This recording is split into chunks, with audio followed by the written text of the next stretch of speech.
আসসালামু আলাইকুম। প্রিয় দর্শক, জাতীয় সংসদের সাবেক স্পিকার ডক্টর শিরিন শারমিন চৌধুরীকে গ্রেফতার করা হয়েছে। আজ ভোর রাতে, মানে মঙ্গলবার ভোর রাতে আর কি, তাকে ধানমন্ডি থেকে তার এক আত্মীয়ের বাসা থেকে গ্রেফতার করা হয়। ১.৫ বছরের বেশি অন্তর্বর্তীকালীন সরকার দায়িত্বে ছিলেন এবং এই বিএনপি সরকার এসেছে ১.৫ মাসের একটু বেশি। এই দীর্ঘ সময়ে শিরিন শারমিন চৌধুরীকে খুঁজে পাওয়া যায়নি।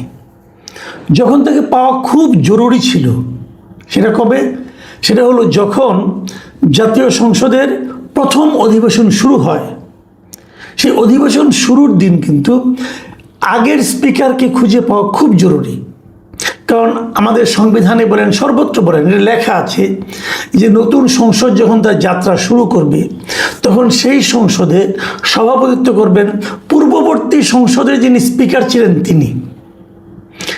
যদি উনি পদত্যাগও করেন, যেমন শিরিন শারমিন চৌধুরী কিন্তু হাসিনা সরকারের পতনের পর ২৭ দিনের মাথায় সেপ্টেম্বর মাসেই তিনি কিন্তু পদত্যাগ করেছিলেন, এবং যদি পদত্যাগও করেন তারপরেও নতুন স্পিকার দায়িত্ব না নেওয়া পর্যন্ত আগের স্পিকারই দায়িত্বে আছেন এটা ধরে নেওয়া হয়। এটা কিন্তু আমাদের সংবিধানের একটা ধারা, নিয়ম।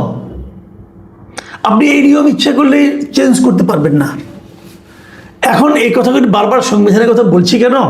আমাদের এই সরকার কিন্তু উঠতে বসতে চলতে ফিরতে সব জায়গায় বিতর্ক করতে, এনসিপি অথবা জামাতকে ঠেকা দিতে, তাদের যুক্তিকে খণ্ডন করতে বারবার তারা কিন্তু সংবিধানের কথা উল্লেখ করেন যে সংবিধানে এটা আছে, সংবিধানে সেটা আছে বলেন, কিন্তু তো সংবিধানে তো এটাও আছে যে আগের সংসদের স্পিকারই প্রথম অধিবেশনটার সভাপতিত্ব করবেন, তার নেতৃত্বে, তার সভাপতিত্বে নতুন স্পিকার নির্বাচিত হবেন এবং নতুন স্পিকার নির্বাচিত হওয়ার পর তার কাছে দায়িত্ব উনি হস্তান্তর করবেন। এটাই নিয়ম, সংবিধানে আছে এটা। তো তখন শিরিন শারমিন চৌধুরীকে খুঁজে পাওয়া যায়নি। উনি কোথায় ছিলেন কেউ জানে না। খোঁজার চেষ্টা হয়েছিল, এই প্রশ্নটা আমি প্রথম দিনই করেছিলাম। চেষ্টা হয়েছিল, হয়নি। এখন হঠাৎ করে পাওয়া গেলো ধানমন্ডিতে উনি আছেন, ওনার সম্ভবত ভাইয়ের বাসায়, যদ্দূর আমি জেনেছি আর কি। যদিও সবাই বলছে আত্মীয়র বাসায়। কীভাবে কী হলো সেটা আরেক নাটক। কোথায় গেলেন, কোথায় আসলেন, এগুলো আরেক নাটক। কারণ সেনাবাহিনীর পক্ষ থেকে একবার একটা তালিকা প্রকাশ করা হয়েছিল যে তাদের কাছে কে কে আশ্রয় নিয়েছিল। সেই তালিকায় শিরিন শারমিন চৌধুরীর নাম ছিল, একদম শুরুতেই ছিল। যাই হোক, সেই নাটকের কথা বাদ রাখলাম। ওনাকে গ্রেফতার করা হয়েছে আজকে ভোর রাতে। আমি দুপুরে 1টা পর্যন্ত বিভিন্ন টেলিভিশনে স্ক্রলে দেখছিলাম, বিভিন্ন নিউজ দেখছিলাম, অনলাইন নিউজ দেখছিলাম। দুপুরে 1টা পর্যন্ত আমি জানতে পারিনি যে ওনাকে ঠিক পার্টিকুলারলি কোন মামলার অভিযোগে গ্রেপ্তার করা হয়েছে। এটা আমি দুপুরে 1টা পর্যন্ত জানতে পারিনি, কিন্তু তারপর গ্রেপ্তার হয়েছে। তার মানে গ্রেফতার করাটা জরুরি ছিল। কোন মামলায় গ্রেপ্তার করা হবে, কোন মামলায় তাকে গ্রেপ্তার করা হলো, এটা তো জনগণের, আমি তো জানতে চাইতে পারি না। আমাকে যে গ্রেপ্তার করছেন, আমার বিরুদ্ধে মামলা আছে, হ্যাঁ আছে, তাহলে কোন মামলায় আমাকে গ্রেপ্তার করলেন? 1টার পরে আমি জানতে পারলাম যে ওনার বিরুদ্ধে, ওনাকে গ্রেপ্তার করা হয়েছে লালবাগের একটা মামলায়, লালবাগের একটা হত্যা মামলা, সেখানে ওনাকে, ওই মামলায় ওনাকে গ্রেপ্তার করা হয়েছে। এবং এটাও জানলাম যে ওনার বিরুদ্ধে 6টা মামলা ছিল, এবং এই 6টা মামলার মধ্যে তিনটা তদন্ত শেষ হয়েছে এবং 3টার তদন্তেই ফাইনাল রিপোর্ট দেওয়া হয়েছে। ফাইনাল রিপোর্ট মানে বাংলায় বলে চূড়ান্ত প্রতিবেদনের অর্থ হলো যে অভিযোগগুলো ভিত্তিহীন প্রমাণ হয়েছে। বাকি 3টার ভাগ্যে কী আছে বলতে পারবো না। লালবাগের একটা মামলা হয়েছে, রংপুরে একটা মামলা হয়েছে ওনার নামে, এবং সেগুলো হত্যা মামলা। মানে কেউ একজন নিহত হয়েছেন, শিরিন শারমিন চৌধুরী সেই নিহতের সঙ্গে, হত্যার সঙ্গে জড়িত। এই বিষয়গুলো বিশ্বাস করবে কেউ যে একজন স্পিকার রাজধানীতে বসে, যাকে সে চেনে না, জানে না, সেরকম একটা লোককে হত্যা করার জন্য নির্দেশ দিচ্ছে?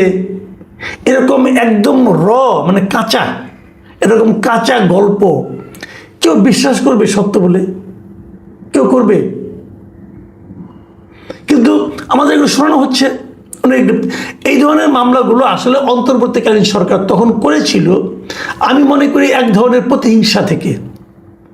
সব মামলায় শেখ হাসিনা এক নাম্বার আসামি হতে পারে, শেখ হাসিনা প্রধানমন্ত্রী ছিল হতে পারে, কিন্তু একজন স্পিকার কি এই কাজগুলো করে? স্পিকারের কি সেই প্রশাসনিক ক্ষমতা থাকে একজনকে হত্যা করার জন্য মানে আপনার নির্দেশ দেওয়ার অথবা পরিকল্পনা করার? আমরা বিভিন্ন সময় জানতে পেরেছি শেখ হাসিনা যখন দেশ ছেড়ে চলে যাচ্ছেন অথবা যাওয়ার আগে যখন বিভিন্নভাবে আপনার আন্দোলন দমন করার চেষ্টা করছেন, আমি এখন পর্যন্ত কোনো গল্পে শুনিনি সেখানে শিরিন শারমিন চৌধুরী ছিলেন। তাহলে শেখ হাসিনাকে না জানিয়েই শতপ্রণোদিত হয়ে শিরিন শারমিন চৌধুরী এই হত্যা, এই মানুষগুলি যাদের উনি জীবনে দেখেন নাই, চিনেন না, নাম জানেন না, এই লোকগুলিকে হত্যার জন্য নির্দেশ দিয়েছেন। ঠিক আছে, হতে পারে। আমি আমি আমি চট করে কীভাবে বলি, মামলা যখন হয়েছে তদন্ত হবে, আদালতে যাবে, বিচারক শুনবেন দুই পক্ষের কথা, তারপরে তো আলোচনা হবে, তাই না? কাজে আমি তো আগেই বলতে পারবো না, আমি তো শিরিন শারমিন চৌধুরীর পক্ষ নিতে পারবো না, তাহলে আবার ফ্যাসিবাদের দালাল হয়ে যাবো। কিন্তু ওই ভয়টাও তো আছে, কে চায় ফ্যাসিবাদের দালাল হতে? তবে ওই মবটা তো এখন আর নাই।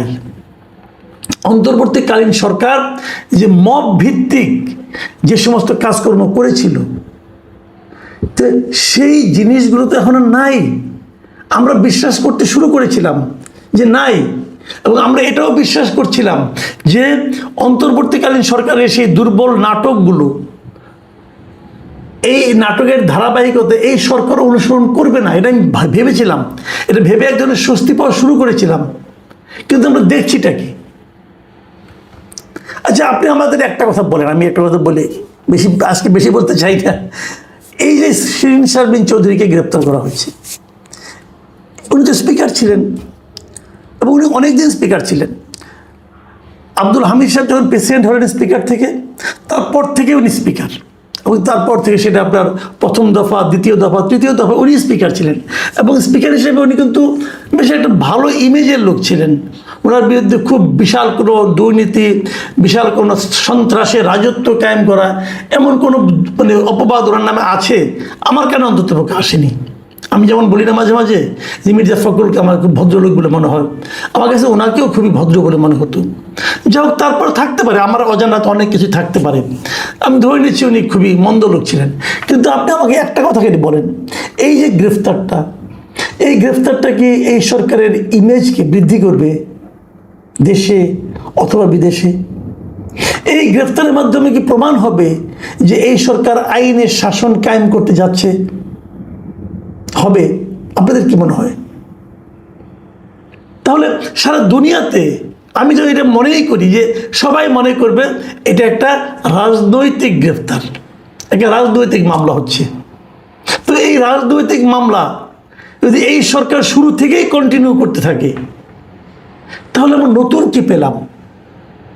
আমরা তো নতুন কিছুর আশা করেছিলাম, ওটাকে আপনি সংস্কার নামে বলেন বা যে নামে বলেন। আমরা তো চেয়েছিলাম যে এমন একটা সরকার আসবে যারা আইনের শাসন কায়েম করবে। এই ধরনের বানানো মামলা, এই ধরনের রাজনৈতিক মামলা দিয়ে রাজনৈতিক প্রতিপক্ষকে যে আপনার দুর্ভোগে ফেলা, হেয় প্রতিপন্ন করা ভালো কিছু, এটা আওয়ামী লীগ করত। এবং আওয়ামী লীগ এটা করে আওয়ামী লীগ নিজেদের নিরঙ্কুশ ক্ষমতা আপনার স্থাপন করার চেষ্টা, প্রতিষ্ঠিত করার চেষ্টা করেছিল। তার পরিণতি আমরা দেখেছি। কিন্তু সেই কাজগুলি কি বিএনপিকে করতে হবে? এটা হয় কেন সেটা বলে আমি আলোচনাটা শেষ করি। এটা হয় এই কারণে, ওই লোকগুলি আওয়ামী লীগের, আওয়ামী লীগের এই যে ফর্মুলাটা, যে বিরোধী দলকে গ্রেপ্তার করতে পারলে রাজনৈতিক দলের নেতৃবৃন্দের কাছে এক ধরনের পাওয়া যায়, স্নেহ পাওয়া যায়, বলা হয় যে না ও ভালো কাজ করছে, এই যে একটা প্রবণতা ওই লোকগুলি এখনও আছে। তারা এখনও ওভাবেই চিন্তা করে, ওভাবেই ভাবে যে এভাবেই বোধহয় সরকারের কাছ থেকে ভালো কিছু পাওয়া যাবে। আমার যেটা মনে হয়, আবার উল্টাও হতে পারে, হয়তো সরকারও চায়, সরকার হয়তো ভাবছে যে আওয়ামী লীগ আমাদের এত টর্চার করেছে, আমরা তার কোনো প্রতিশোধ নেব না, নেব তো, এবং এই জন্য এটা করব। তাহলে যদি কেউ প্রশ্ন করে, কিন্তু আপনার নেত্রী যিনি মারা গেছেন বেগম খালেদা জিয়া, উনি তো মৃত্যুর আগে বলেছিলেন আমরা কোনো প্রতিশোধ নেব না, আমরা সবাইকে ক্ষমা করে দিলাম। এটা কি ক্ষমার নমুনা? নাকি আপনি বলবেন যে উনি বুড়া মানুষ, কি বলছে না বলছে কি আসে যায়, আমরা এগুলি মানি না? হতে পারে, কিন্তু এটাও কি আপনাদেরকে খুব মানে বিরাট কোনো কাজে লাগছে। এখন আরেকটা কথা আসে, সেই জিনিসটা কি, এটা বলে আজকে আলোচনা লম্বা হয়ে যাচ্ছে, বেশি বড় করবো না। আরেকটা পয়েন্ট আছে, সেই পয়েন্টটা হলো অনেকে বলা করছিলেন যে আওয়ামী লীগ নতুনভাবে আসার চেষ্টা করছে এবং কিছু ক্লিন ইমেজের লোককে তারা সামনে নিয়ে আসবে। হাসিনা, জয়, পুতুল ওইগুলি না, ওই সমস্ত শেখ পরিবার, ওই সমস্ত ডাইনেস্টি না, তার বাইরে ক্লিন ইমেজের কিছু লোককে নিয়ে আওয়ামী লীগ নতুনভাবে সংগঠিত হবে, এই ধরনের একটা কথা মানে বলি হচ্ছিল কোনো কোনো জায়গা থেকে। এবং সেই ক্লিন ইমেজের লোকের মধ্যে যে দুই তিনজন লোক আছে, তার মধ্যে শিরিন শারমিন চৌধুরী একজন, সেলিনা হায়াৎ আইভি একজন নারায়ণগঞ্জের আছে, যে কারণে সেলিনা হায়াৎ আইভিকেও কিন্তু এ ধরনের কিছু সাজানো মামলার মাধ্যমে আটকে রাখা হয়েছে। এবং সেই একই কারণে শিরিন শারমিন চৌধুরীকে আটকে রাখা হচ্ছে। এটা এক ধরনের বক্তব্য আমি শুনি বিভিন্ন জনের কাছে। যদি সেটা হয় তাহলে সরকারকে নিজ দায়িত্বে এদেরকে জনপ্রিয় করে দিচ্ছেন, এদের গ্রহণযোগ্যতাকে বাড়িয়ে দিচ্ছেন। আমার কেন যেন মনে হয় এই শিরিন শারমিন চৌধুরীর মতো মানুষকে গ্রেফতার করা এবং এরকম একটা হাস্যকর মামলাতে গ্রেফতার দেখানো, জানি না তার জামিন হবে কি না, নাকি রিমান্ডে আনবে বলতে পারবো না। যদি রিমান্ডে নেওয়া হয়, এই সমস্ত ঘটনার মাধ্যমে না ওই ধারণাগুলিকে পাকাপোক্ত করছে। এবং এই পুরো জিনিসটা সরকারের জন্য যে বুমেরাং হবে, এতে অন্তত পক্ষে আমার কোনো সন্দেহ নেই।